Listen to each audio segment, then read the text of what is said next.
पाकिस्तान के शुमाली इलाके में एक पुराना गांव था जिसका नाम गोजर कोट था। ये गांव पहाड़ों और घने जंगलात के दरमियान छुपा हुआ था। गांव वाले ज्यादातर लकड़ियां काट कर बेचते थे या फिर मवेशी पालते थे। गांव की जिंदगी जाहिरी तौर पर पुरसुकून लगती थी, लेकिन एक ऐसा राज था जिसके बारे में कोई खुलकर बात नहीं करता था।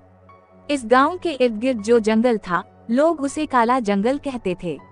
कहते हैं वहां सूरज की रोशनी भी ठीक से नहीं पहुंचती थी। दिन के वक्त भी दरख्तों की शाखें इतनी घनी होती कि हर तरफ अंधेरा छाया रहता। गांव वाले दिन के वक्त जंगल के किनारे तक जाते मगर कभी अंदर नहीं घुसते। बुजुर्गों के मुताबिक इस जंगल में एक शापत शैतान रहता था जो रात को बेदार होता था। वो शैतान किसी जमाने में एक इंसान था, एक लालची फकीर जिसने ममनुआ अमलियात की। दौलत और ताकत की हवस में उसने जंगल में शैतानी अमल किया और नाकामी के बाद खुद ही उसी लानत में जकड़ गया। अब वो ना इंसान रहा और ना जानवर। एक खौफनाक साया बनकर रात के अंधेरों में निकलता और तन्हा चलने वालों को उठाकर गायब कर देता। गांव में कई दहाइयों से लोग रात को लापता होते आए थे। बाज दफा उनकी लाशें दरख्तों पर लटकी मिलती थीं, बाज दफा हड्डियां जली हुई हालत में जमीन पर पड़ी होती। गांव वाले इन वाकयात को शैतान की भूख कहते। कोई ये नहीं जानता था कि वो कैसे मारता है, मगर सब जानते थे कि रात के बाद जंगल की तरफ जाना मौत को दावत देना है। गांव की मस्जिद के इमाम मौलवी रहमत अल्लाह अक्सर ऐलान करते, इशा के बाद कोई भी घर से बाहर ना निकले, वरना वो शैतान तुम्हें अपने साथ ले जाएगा। मगर हर गांव में कुछ जिद्दी लोग होते हैं। कुछ जवान कहते, ये सब कहानियां हैं, पुराने वक्तों के डर हैं, आज के दौर में ये सब कहाँ। लेकिन फिर जब भी कोई जवान अपनी बहादुरी दिखाने की कोशिश करता और रात को जंगल की तरफ जाता तो वो कभी वापस ना आता। पहली खौफनाक रात। एक रात गांव का नौजवान अकरम, जो शहर से तालीम लेकर वापस आया था, अपने दोस्तों के साथ बैठा कहने लगा, ये सब झूठ है, कोई शैतान नहीं होता, ये सब बड़ों ने हमें डराने के लिए कहानियां बना रखी हैं। इसके दोस्त सुहेल ने कहा, अकरम, तुम नहीं जानते, मेरे चचा पिछले साल लापता हो गए थे। वो रात को लकड़ियां काटने निकले थे, फिर सुबह उनकी लाश मिली। लाश का आधा हिस्सा जला हुआ था, जैसे किसी ने आग में डाला हो। ये आम जानवर का काम नहीं हो सकता। अकरम हंसकर बोला, ये जंगली जानवरों का काम होगा, भेड़िए भी तो होते हैं। दोस्तों ने उसे मना किया मगर अकरम ने जिद पकड़ ली कि वो रात को जंगल के अंदर जाकर सबको सच दिखाएगा।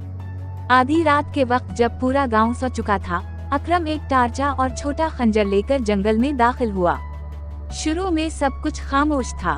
दरख्तों की शाखें हल्की हवा से हिल रही थीं और कहीं कहीं उल्लू की आवाज आ रही थी। अकरम हंसता रहा और कहता, ये है वो काला जंगल, कुछ नहीं यहाँ, सब कहानियाँ हैं। लेकिन जैसे ही वो अंदर बढ़ता गया, माहौल बदलने लगा। हवा रुक गई, परिंदे खामोश हो गए, ऐसा लगने लगा जैसे जंगल सांस रोक रहा हो। फिर अचानक जमीन से एक बदबू उठने लगी। अकरम ने टार्चा की रोशनी फैलाई तो देखा कि दरख्तों की जड़ों के बीच हड्डियां बिखरी पड़ी थीं, कुछ इंसानी, कुछ जानवरों की। उसके दिल में खौफ पैदा हुआ मगर अभी वो मुराही था कि अचानक टार्चा बुझ गई। अंधेरे में उसे अपने पीछे भारी सांसों की आवाज सुनाई दी। अकरम ने पलट कर देखने की हिम्मत की और जो मंजर उसने देखा वो उसकी आखिरी चीख बन गया। इसके सामने एक लंबा काला साया खड़ा था। इसकी आंखें आग की तरह सुर्ख जल रही थीं। इसका चेहरा इंसानी भी था और जानवरी भी। इसके मुंह से बदबूदार धुआं निकल रहा था और वो धीरे धीरे अकरम की तरफ बढ़ रहा था। अकरम के चीखने की आवाज गांव तक पहुंची, मगर जब लोग सुबह तलाश करने निकले तो इन्हें अकरम की सिर्फ जली हुई हड्डियां मिले। की जली हुई हड्डियां देखकर पूरा गांव लरज उठा। गांव के बड़े बूढ़े खामोश थे मगर उनकी आंखों में खौफ साफ झलक रहा था। औरतें अपने बच्चों को सीने से लगाकर रोती रहीं और मर्द एक दूसरे से नजरें चराते रहे।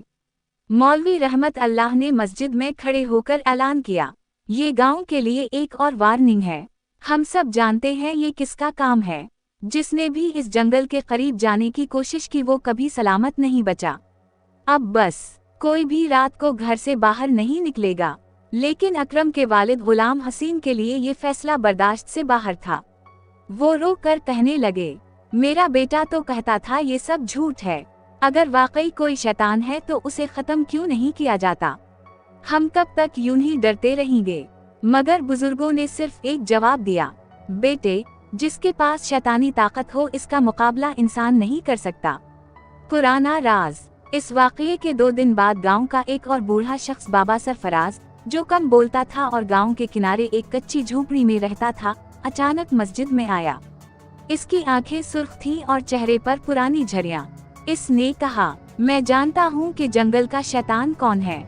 सब लोग चौंक गए। मौलवी रहमत अल्लाह ने हैरानी से पूछा, बाबा, तुम ये कैसे कह सकते हो? बाबा सरफराज ने लंबी सांस ली और बोला, ये आज का किस्सा नहीं। आज से 100 साल पहले इस गांव में एक शख्स रहता था जिसका नाम फकीर कमाल दीन था। वो अमलियात और जादू में लगा रहता था। लोग इससे डरते भी थे और मानते भी, मगर उसके दिल में लालच आ गया। वो चाहता था कि हमेशा जिंदा रहे और सब पर हुकूमत करे।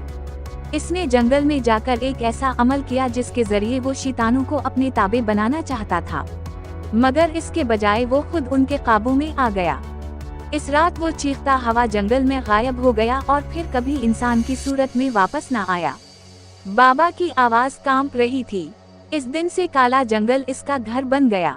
वो अब आधा इंसान और आधा शैतान है। दिन के वक्त वो सोया रहता है और रात को वो भटकी हुई रूहों और इंसानों का शिकार करता है। गांव वाले ये सुनकर कांप गए। कुछ ने कहा बाबा झूठ बोल रहा है, मगर कई लोग जानते थे कि सदियों से गांव में उसी तरह लोग गायब होते आए हैं। खौफ का फैलना। अकरम की मौत के बाद हालात और खराब हो गए। रात को गांव के कते जोर जोर से भौंकते, बकरियां खौफ से कांप जाती और औरतें दूर कहीं किसी के चलने की आवाजें सुनते। एक रात गांव की एक औरत ने कहा कि इसने खिड़की से बाहर देखा तो उसे अपने सहन में एक लंबा साया खड़ा नजर आया।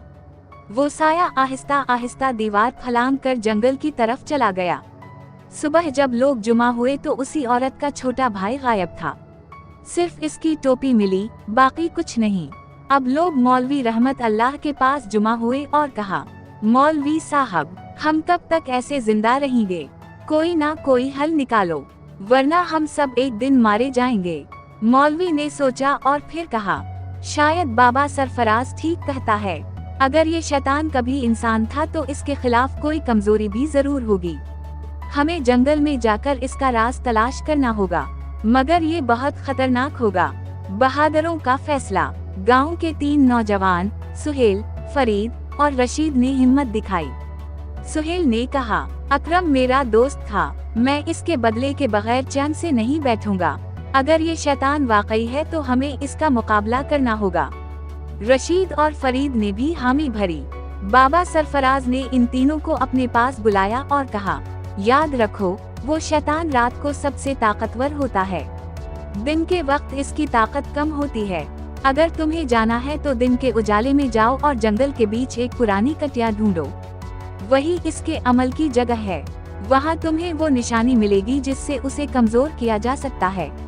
तीनों ने अगले दिन जाने का वादा किया, मगर उनके दिलों में खौफ था, क्योंकि वो जानते थे कि आज तक जो भी जंगल के बीच गया, जिंदा वापस नहीं आया।